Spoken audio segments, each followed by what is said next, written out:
Le Seigneur soit avec vous. Et avec votre esprit. Évangile de Jésus-Christ selon saint Marc. Jean, l'un des 12, disait à Jésus, « Maître, nous avons vu quelqu'un chasser des esprits mauvais en ton nom. Nous avons essayé de l'en empêcher, car il n'est pas de ceux qui nous suivent. » Jésus répondit, « Ne l'empêchez pas. Celui qui fait des miracles en mon nom ne peut pas, aussitôt après, mal parler de moi. Celui qui n'est pas contre nous est pour nous. Celui qui vous donne un verre d'eau à cause de votre appartenance au Christ, en vérité, je vous le dis, il ne restera pas sans récompense. Celui qui entraîne au péché un seul de ces petits qui croient en moi, vaudrait mieux pour lui qu'on lui attache au cou une de ces meules que tournent les ânes et qu'on le jette à la mer. Et si ta main t'entraîne au péché, coupe-la. Il vaut mieux pour toi entrer manchot dans la vie éternelle que d'être jeté avec tes deux mains dans la géhenne, là où le feu ne s'éteint pas. Et si ton pied t'entraîne au péché, coupe-le. Il vaut mieux pour toi entrer estropié dans la vie éternelle que d'être jeté avec tes deux pieds dans la géhenne. Et si ton œil t'entraîne au péché, arrache-le. Il vaut mieux pour toi entrer borgne dans le royaume des cieux que d'être jeté avec tes deux yeux dans la géhenne, là où le ver ne meurt pas et où le feu ne s'éteint pas. Acclamons la parole de Dieu.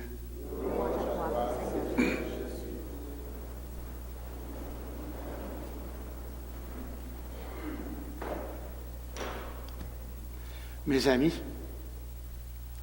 la parole du Seigneur aujourd'hui m'a amené à me poser moi-même une question assez sérieuse. Est-ce qu'il m'arrive d'être jaloux à cause de ma foi? Est-ce qu'il m'arrive d'être jaloux pour Dieu? Est-ce qu'il m'arrive même parfois de faire une colère à cause de ma foi? C'est une question sérieuse, parce qu'on a le droit de le faire, mais pour les bonnes raisons. Est-ce que je suis jaloux pour Dieu? Ou est-ce que je suis jaloux à cause de ma façon limitée de voir ma foi en Dieu? Une grande question. Josué, dans la première lecture, quand il dit à Moïse, « Arrête ces deux gens-là, Eldad et Médad, ils prêchent dans le camp. C'est dans l'attente de la rencontre qu'il faut prêcher, qu'il faut prophétiser. » Moïse lui dit, « Est-ce que tu es jaloux pour moi? J'ai prié pour ça. » Qu'il continue de prêcher. D'ailleurs, regarde ceux qui sont dans l'attente de la rencontre. Ça n'a pas duré. Ça ne durera pas longtemps, c'est ce qui est écrit dans la lecture. Le monopole de la parole de Dieu, c'est Dieu qui l'a et il le donne à qui il veut par son esprit. Donc, le bien que Dieu veut faire, qu'il le fasse par qui il veut.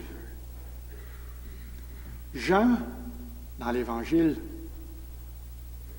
on a vu quelqu'un faire des miracles. Mais il n'est pas de ceux qui nous suivent. On a essayé de l'arrêter.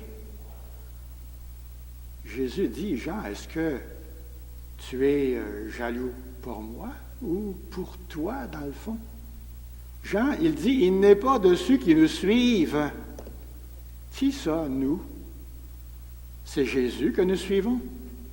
Jean, Jacques et tous les autres, ils suivent Jésus. Les autres ont le droit de le faire, de près ou de loin. C'est ce que t'es, Jean, pour dire ça comme ça. Jean était jaloux pour Jésus. Ou encore, avec son frère Jacques, qu'on le voit ailleurs dans l'Évangile, il est sûr que Jésus avait appelé Boanerges, fils du tonnerre, parce qu'il y avait le scandale pas mal facile. Et c'est lui qui avait dit, à un endroit où on avait refusé de les accueillir, « Mais Seigneur, ordonne donc à la foudre de tomber sur le village, puis toutes les détruire. » C'est le même genre dont la mère avait demandé, peut-être sous l'instigation des deux fils, « Mais Seigneur, dans ton royaume, qu'il y en a donc un à droite et l'autre à gauche. » C'est le même. Qu'est-ce que c'est que la foi? La foi, est-ce que c'est suivre un Jésus qui va nous emmener simplement dans la gloire, même aujourd'hui, je dirais, ou de suivre un Jésus qui est venu nous parler au nom d'un Dieu humble? Dernièrement, et ça dure encore, ce fameux problème du film qui est un navet, mais qui a scandalisé combien? Parce qu'il donne une image des musulmans qui n'est pas plaisante du tout, faite pour les provoquer. On a dit, ben nous, les chrétiens, on n'est pas comme eux. Nous, on n'a pas le courage de descendre dans la rue. On n'a pas le courage. Mais si Jésus est attaqué, si notre foi est attaquée, si notre manière de penser notre foi est méprisée, qu'est-ce qu'on va faire? Descendre dans la rue? Qu'est-ce qu'il va nous remarquer? Tuer quelqu'un? Je ne veux pas aller plus loin sur ce terrain-là, sauf que disons simplement, quand je parle d'un Dieu humble, quelle est la réponse de Jésus? Quelle est la réponse de Jésus? Si on te frappe sur la joue gauche, présente la joue droite. Priez pour vos ennemis, faites du bien à ceux qui vous insultent. Aimez vos ennemis. Quel est le plus grand scandale, d'ailleurs? Est-ce que c'est de se scandaliser que des gens qui ne sont pas comme nous, avec nous, fassent du bien? Ou nous regarder comme croyants, comme croyantes et dire « Hey, nous ne faisons pas tout le bien que nous devrions faire. » Et même, nous faisons des choses qui scandalisent parfois. C'est ça le grand scandale. Être des croyants dans un Dieu humble. Celui qui nous a dit une phrase parmi les autres dans l'Évangile aujourd'hui, parlons du scandale un tout petit peu.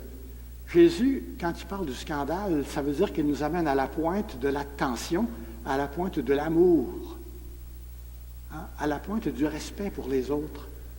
Parce qu'éviter le scandale, c'est pas juste pas faire des choses très grosses. Des fois, c'est ne pas faire des choses qui pourraient être bien, mais qui pourraient induire un autre en erreur. Même ça. Le vrai scandale, c'est que ma main ne sert pas à bonne chose, c'est que mes pieds ne servent pas à aller au bon endroit et que mes yeux ne servent pas à bonnes affaires et que ma langue ne serve pas à servir la bonne cause. Un verre d'eau au nom de votre appartenance au Christ. C'est peut-être là qu'est tout le passage que nous avons à faire dans notre foi. Quelqu'un nous demande, même s'il n'est pas croyant, un verre d'eau pour l'amour de Dieu, même s'il ne croit pas en Dieu. Il voit que nous y croyons. C'est un appel pour nous, c'est un défi de mettre notre foi en action au service des autres, comme nous y appelle Saint Jacques dans la deuxième lecture aujourd'hui, au service du partage, au service de la justice, au service de la miséricorde, au service de la compréhension. Un verre d'eau pour l'amour de Dieu.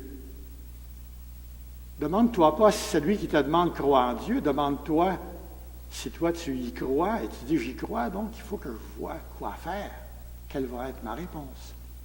Et je vais dire voici un verre d'eau pour l'amour de Dieu. C'est parce que je crois en Dieu que je te le donne. Un verre d'eau pour l'amour de Dieu, c'est beaucoup plus que de l'eau liquide dans un verre. C'est l'appel de tous ceux et celles qui nous entourent. qui se tourne vers nous, parfois très discrètement, nous, les croyants. Et nous sommes appelés, pas nécessairement à faire des gestes spectaculaires, mais d'être humble comme Jésus a été humble, lui qui s'est toujours comparé au grain de blé qui pousse sans que ça paraisse trop, au levain dans la pâte, au grain de sel qui donne un bon goût à la soupe. C'est ça peut-être notre plus grande vengeance, on pourrait dire, quand nous sommes attaqués dans notre foi. Donner de la crédibilité à Jésus à travers ce que nous faisons, à travers ce que nous sommes, en gardant notre calme, en faisant comme Jésus. Dieu miséricordieux. Jésus, on a dit de lui, il est passé en faisant le bien. Qu'est-ce que c'est que la vraie foi? C'est celle qui passe en faisant le bien. Pas celle qui crie au scandale, celle qui passe en faisant le bien. Celle qui évite les scandales en faisant le bien. Pour employer les termes de la première lecture aujourd'hui, nous sommes réunis dans l'attente de la rencontre pour célébrer la parole, pour célébrer l'Eucharistie. Et c'est cette rencontre qui donne naissance et qui fait grandir notre foi.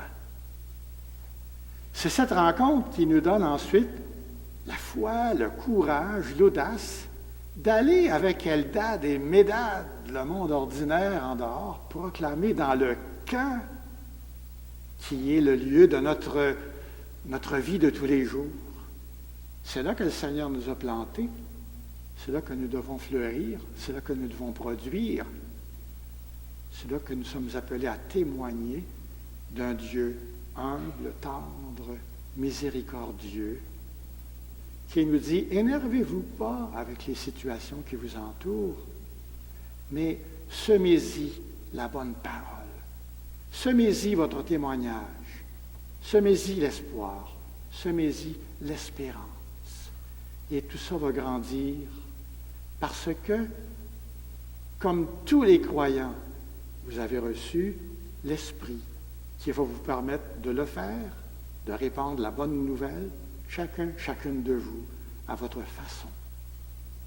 Le verre d'eau que vous acceptez de distribuer a toutes sortes de formes, toutes sortes de couleurs, toutes sortes de dimensions, mais on y reconnaîtra toujours la bonté, l'amour de Dieu.